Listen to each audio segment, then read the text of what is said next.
నమస్తే. లోక్సభలో ప్రతిపక్ష నేత రాహుల్ గాంధీ బడ్జెట్ సమావేశాల్లో భాగంగా కేంద్ర బడ్జెట్ గురించి ఆయన మాట్లాడారు. యాక్చువల్లీ ఆ బడ్జెట్ ప్రసంగం అయిన తర్వాత చాలామంది నాకు ఫోన్ చేసిన వాళ్ళు ఉన్నారు. అండ్ ఈ రాహుల్ గాంధీ వ్యాఖ్యల గురించి ఒక వీడియో ద్వారా మీ విశ్లేషణ అందిస్తే బాగుంటుందని నన్ను అడిగిన వాళ్ళు ఉన్నారు.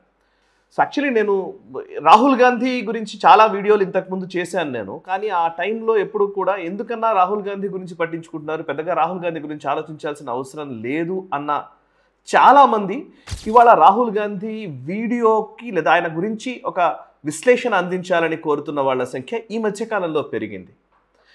యాక్చువల్లీ నా ఉద్దేశం ఏంటంటే రాహుల్ గాంధీ మాట్లాడిన మాటల్లో ఆయన ఎంచుకున్న పదబంధాలు కావచ్చు, ఆయన తీసుకున్న వ్యూహం కావచ్చు, ఒక రకంగా చెప్పాలంటే భారతీయ జనతా పార్టీని ఇరుకున పెట్టే విధంగా ఆయన ప్రజలకు ఇవ్వాలనుకుంటున్న మెసేజ్ కావచ్చు చాలా స్పష్టంగా కనబడుతోంది. ఇదే విషయం ఇంతకు ముందు అనేక సార్లు నేను అనేక వీడియోల రూపంలో మీ ముందుంచే ప్రయత్నం కూడా చేశాను. అయితే అంతకుముందు ఉన్న అపరిపక్వత ఈరోజు రాహుల్ గాంధీ వ్యాఖ్యల్లో పెద్దగా కనిపించట్లేదన్న మాట మాత్రం అక్షర సత్యం.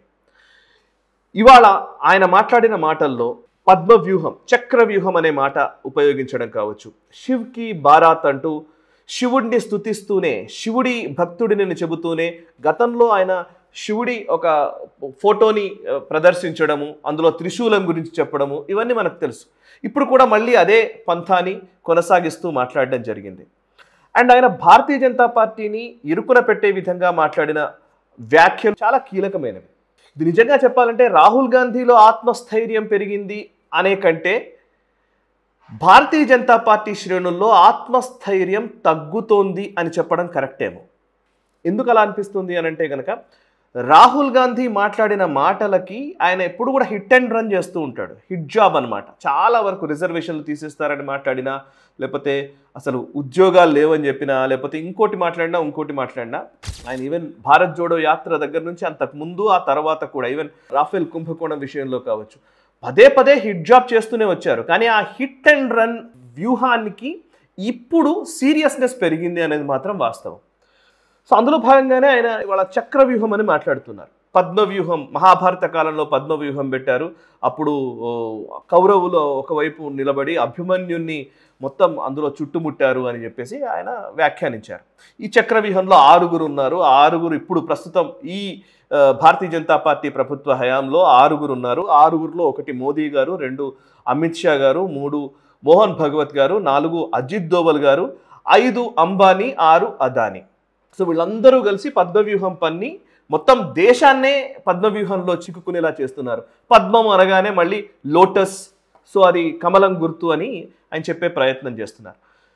సో నిజానికి ఇట్లాంటి ఒక మొత్తం ఆయన మాట్లాడిన మాటలన్నీ ఒక ఎత్తు అయితే ఈరోజు హెడ్లైన్స్ చూసినా, ఎక్కడ చూసినా, ఏ వార్తాపత్రికల్లో కానీ, ప్రసార మాధ్యమాల్లో కానీ, సోషల్ మీడియాలో కానీ ఎక్కడ చూసినా కూడా ఈ చక్రవ్యూహం అనే మాటే ఎక్కువగా కనిపిస్తోంది. నిజానికి ఇట్లాగే సేమ్ ఇంతకు ముందు ఆయన రాష్ట్రపతి ప్రసంగానికి ధన్యవాద తీర్మానం చెబుతూ చేసినటువంటి ప్రసంగంలో కూడా, పార్లమెంట్లో చేసిన వ్యాఖ్యల్లో కూడా అప్పుడు శివుడి ఫోటోని చూపించి త్రిశూలం గురించి మాట్లాడారు. అదే ఎక్కువగా చర్చలోకి వచ్చింది. సో ఇప్పుడు ఇది చర్చలో నిలిచింది. అండ్ అంటే ఏంటంటే ప్రజలకు ఒక విషయాన్ని, ఏదో ఒక అంశాన్ని తీసుకొని అది హిందుత్వకు లింక్ చేసో లేకపోతే ధర్మానికి లింక్ చేసో, ఏదో ఒక పురాణాలు, ఇతిహాసాలకు సంబంధించిన అంశాన్ని పెట్టి తద్వారా ప్రజలకు నేను కూడా హిందువునే కాబట్టి, శివుణ్ణి ఆరాధిస్తాను కాబట్టి, సో మీరొక్కరే హిందువులకు పేటెంట్ కాదు అని చెప్పే ఒక మెసేజ్ నర్మగర్భంగా ప్రజలకు ఇస్తున్నారు అనేది ఒక అంశం. రెండో అంశం ఏంటి అని అంటే, అండ్ ఈ 6 అని అంటున్నారు అని అంటే ఇందులో భారతీయ జనతా పార్టీ శ్రేణుల్లో ముఖ్యంగా ఆర్ఎస్ఎస్కి సంబంధించినటువంటి అనేక మందికి ఈ మధ్య కాలంలో ఆర్ఎస్ఎస్ బీజేపీలోనే ఒక ఇంటర్నల్ రిఫ్ట్ ఉందన్న మాట ప్రచారంలోకి తీసుకొచ్చారు. అదొక పెద్ద ఎత్తున ప్రచారం జరుగుతోంది. యోగి ఆదిత్యనాథ్ను పక్కకు తప్పిస్తారా, లేకపోతే నరేంద్ర మోదీ పక్కకు జరుగుతారా, నరేంద్ర మోదీ ఎంతకాలం ఉండాలి, ఇట్లాంటి కొన్ని అంశాల పట్ల చర్చ జరుగుతున్నట్టుగా బయట ప్రచారం జరుగుతున్న టైంలో రాహుల్ గాంధీ దాన్ని తనకు ఆయుధంగా మలుచుకునే ఒక ప్రయత్నం చేస్తున్నట్టుగా అనిపిస్తోంది. అందుకే ఒకవేళ రాజ్నాథ్ సింగ్ రక్షా మంత్రి ప్రధానమంత్రి కావాలనుకున్నా సరే, ఇంకెవరైనా ప్రధానమంత్రి కావాలనుకున్నా సరే అస్సలు సహించరు మీరు అంటూ ఒక వ్యాఖ్య చేశారు. అదేంటంటే ఇంటర్నల్గా ఉన్న ఒక రిఫ్ట్ని ఇంకొంచెం పెంచే ప్రయత్నం చేయడం, ఇటువైపు ప్రజలకు ఇవ్వాల్సిన మెసేజ్ ఇచ్చే ప్రయత్నం చేయడం. సో సో ఇది చాలా క్యాలిక్యులేటెడ్గా జరుగుతున్న మాటలు. అండ్ అందులోనూ 2-3 సార్లు ఆయన మాట్లాడిన మాటలు రైతులకు సంబంధించి, రైతులను మీరు అలౌ చేయలేదన్నప్పుడు లోక్సభలో స్పీకర్ వారించారు. మీరు చెప్తున్నది అబద్ధమని చెప్పారు. నువ్వు నిజమైన అబద్ధమైన ఆ ఒక్క క్షణానికే అది అక్కడికే వెళ్ళిపోతుంది అంతే. అట్లాంటి అబద్ధాలు ఎన్ని మాట్లాడినా సరే, రాహుల్ గాంధీ అపరిపక్వమైన వ్యక్తి అని, ఆయనకి ఏమీ తెలియదని, ఆయన ఎంత ఆయనను గేలి చేసే ప్రయత్నం చేసినా కానీ ప్రజలకు చేరవలసిన మెసేజ్ని స్పష్టంగా ఇచ్చే ఒక ప్రయత్నం జరుగుతోంది. ఇది గుర్తించకపోతే భారతీయ జనతా పార్టీ లేదా ఆర్ఎస్ఎస్ శ్రేణులు లేకపోతే మొత్తంగా జాతీయవాద శక్తులు ఖచ్చితంగా ఇబ్బంది పడాల్సిన పరిస్థితి వస్తుందేమో అనిపిస్తుంది. ఎందుకంటే ఇది ఇక్కడ మాత్రమే జరుగుతున్నది కాదు, ఇది ప్రపంచవ్యాప్తంగా జరుగుతున్న పరిణామాల్లో భాగం. ప్రపంచవ్యాప్తంగా కూడా చిన్న చిన్న అంశాలని, చాలా చిన్న విషయాలని చినికి చినికి గాలివానగా మార్చి అదొక పెద్ద ఎత్తున ఒక పెద్ద విషయంగా మార్చి సడన్గా ఎలక్షన్స్ వచ్చాయనంటే దాని నుంచి బయటపడే ఒక ప్రయత్నం చాలా స్పష్టంగా ప్రపంచవ్యాప్తంగా జరుగుతోంది.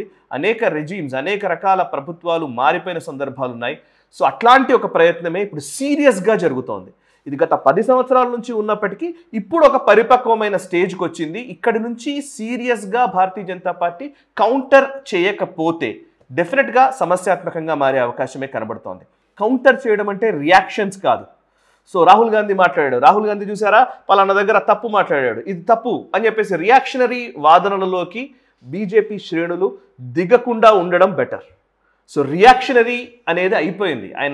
రాహుల్ గాంధీ ఈ స్థాయిలో ఉంటే, మోదీ ఈ స్థాయిలో ఉంటే, రాహుల్ గాంధీ కొంచెం పెరిగినా ఆయన పెరిగినట్టే, అది గ్రోత్ కిందకే వస్తుంది. ఇక్కడ కొంచెం తగ్గినా ఇక్కడ తట్టుకునే శక్తి కూడా లేని ఒక సిస్టమ్ని మనం కలిగి ఉన్నాం. ఇది రియాలిటీ. సో నిజంగా కౌంటర్ అంటే రాహుల్ గాంధీ మాట్లాడుతున్న విషయాలకు, వ్యూహాలకు, ఆయన చేస్తున్న హిట్ జాబ్కి కౌంటర్ వ్యూహాన్ని పన్నక తప్పని పరిస్థితి బీజేపీలో ఉంది. అలా చేస్తేనే నిజంగా రాహుల్ గాంధీ ఈ పద్మవ్యూహంలో నిజంగా ఆయన అంటున్న పద్మవ్యూహం అయితే గనక అభిమన్యుడో అర్జునుడో తేలిపోతుంది. చూస్తూనే ఉండండి నేషనల్ స్టార్, మనసా వాచా కర్మణ, దేశహితం కోసం. ఈ వీడియో మీకు నచ్చినట్టయితే లైక్ చేయండి, 10 మందికి షేర్ చేయండి. అలాగే కామెంట్ల రూపంలో మీ అభిప్రాయాలను మాతో పంచుకోండి. National star group of channels ను సబ్స్క్రైబ్ చేసుకుని తెలుగునాట జాతీయవాద జర్నలిజాన్ని ప్రోత్సహించండి. ఈ వీడియో కింద ఉన్న బెల్ ఐకాన్ పై క్లిక్ చేయడం మర్చిపోవద్దు.